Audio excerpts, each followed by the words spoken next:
我做警消才知道，我不想再支持民进党。民进党就是用以前传统的三套，就白色恐怖来攻击公务员，人民的公仆变成政务官党派的私奴，吃人血馒头吃的太过分。应该是最重视劳动权益的民进党，结果警察、警消连组个工会都不行。台湾以前建立起来弄好的行政体系，怎么都毁掉了？赖清德心里面到底有没有劳工？我想大家都看得非常清楚。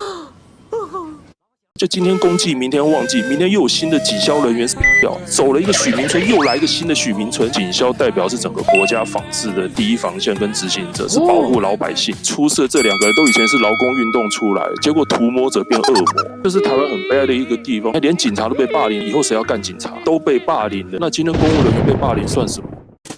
？Ladies and gentlemen, welcome the host.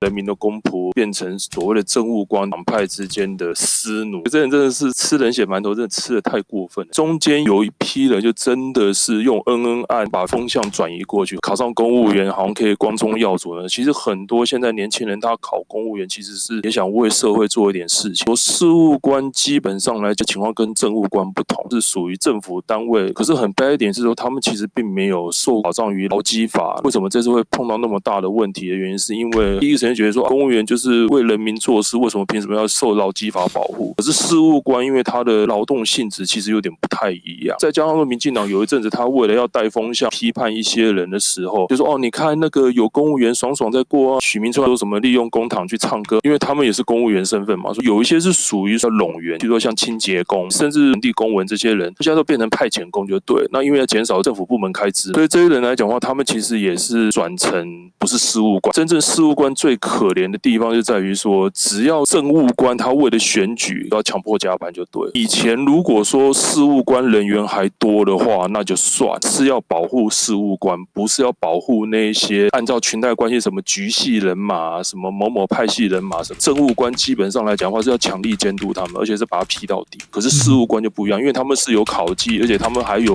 很繁重的执行工作要做。我来做警消才知道，我不太想再支持民进党。第一线，尤其是台北市这边看过很多陈抗，蓝的搞陈抗基本上就是比较有理有据，甚至比较小孬。可是绿的真的是恶行恶状过头。那以前他们有些人跟着绿的家庭挺绿的出来，就觉得说民进党好像是属于改革派啊，跟以前那种党国时代那国民党的公务员不太一样啊。所以他们都会挺绿，可是他们后来发现，我进去公部门，我才知道说我非常讨厌民进党。民进党就是用以前传统的那种三套件，就是白色恐怖来攻击公务员，尤其是警察跟消防人员，基本的权益没有受损。说来讲的话，他们对说为什么不组工会？到2024年，今年的5月份。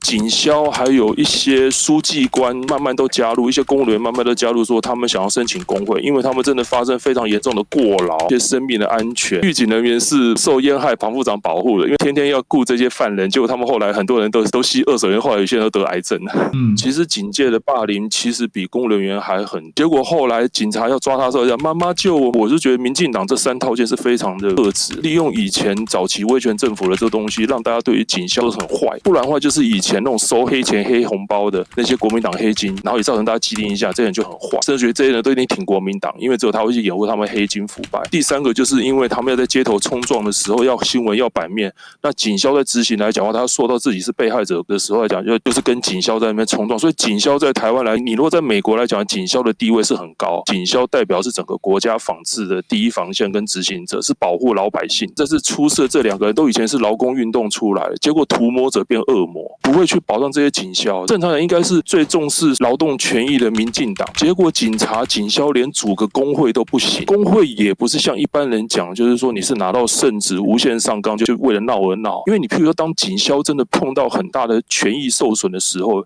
警消是才能进入公部门去跟这些政府行政官员平起平坐去抗争一些事情。所以这很多人不知道原因，是因为说真的，当如果一个国家的警消出来抗议，甚至说工会都不能组成的时候来讲的话，其实这个国家的基本的根基的行政体系出现非常大的问题。其实警界的霸凌比公务人员还狠，常常因为有议员要围事啊，要吃案，基层员警霸凌的情况非常严重。连警察都被霸凌来讲，说呢，以后谁要干警察？这是台湾很悲哀的一个地方的原因，就是因为有警消这2个地方都知道说，这个东西是每天是遭受非常高危性工作跟保护人民生命财产安全第一线的人都被霸凌了。今天公务人员被霸凌算什么？那这些人就一直被牺牲掉。我们真的要感谢这些人。这个人第一个问题是他是过劳死，不是霸凌，不是跟署长给他骂，给他精神压迫，他就是过劳。对，过劳就是一种霸凌。那这个东西会牵扯到背后讲一个非常重要的，为什么赖清德必须出来道歉？因为这个火一烧他身上，他就死定了。为什么压力那么大的原因，是因为政府为了精简预算，把很多的冗员变成派遣工。可是问题是，他连基本的事务处理的事务官都大量精简。那先不要讲说很多人离职，是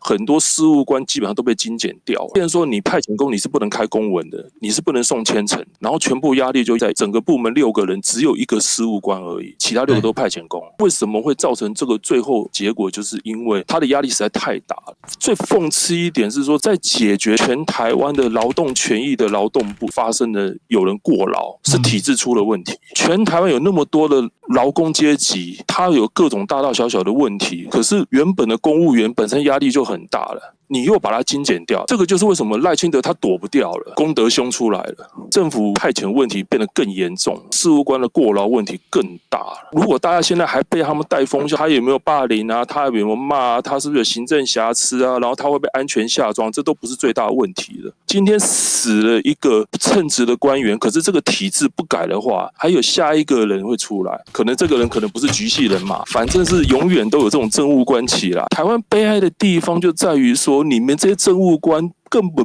第一个躲避了非常挑选专业人才的考试院跟公务人员考试，完全都是政治任命，没能力就算了，还去当这些专业人才的搅屎棍，为了你的业绩，为了你的往上爬。最好笑是号称民主进步党这些人士，他们全部都是在过水而已。你要说把工程给抄到死，我们也无所谓，反正大家骂一骂就算了，不然最后就变成说是蓝绿恶斗，或者是民进党之间派系内部为了选举，这些优秀的事务员都给扼杀掉。你先不要讲说你们跟大陆那边的人能比他做得更好，台湾以前建立起来那种好的行政体系整个都毁掉了。今天是整个台湾的行政体系，台湾的整个公务员体系出现非常大的问题，政务官在压迫事务官，非专业的人在干涉专业的人，而其目的就是为了选举。所以老百姓如果说不能体认到这一点来讲话，说的今天只会死了又一死，就今天公祭，明天忘记，明天又有新的警消人员掉，然后几个人出来道歉，鞠躬下台，又是走了一个许明春，又来一个新的许明春。你们没有什么资格用新北市的消防人员来继续斗这个冷血馒头。你们如果要修理侯友宜，很多东西可以去修理他，可是请不要牺牲基层的警消员工。你们这种冷血馒头非常渴望政治斗争目的。赖清德心里面到底有没有劳工？我想大家都看得非常清楚。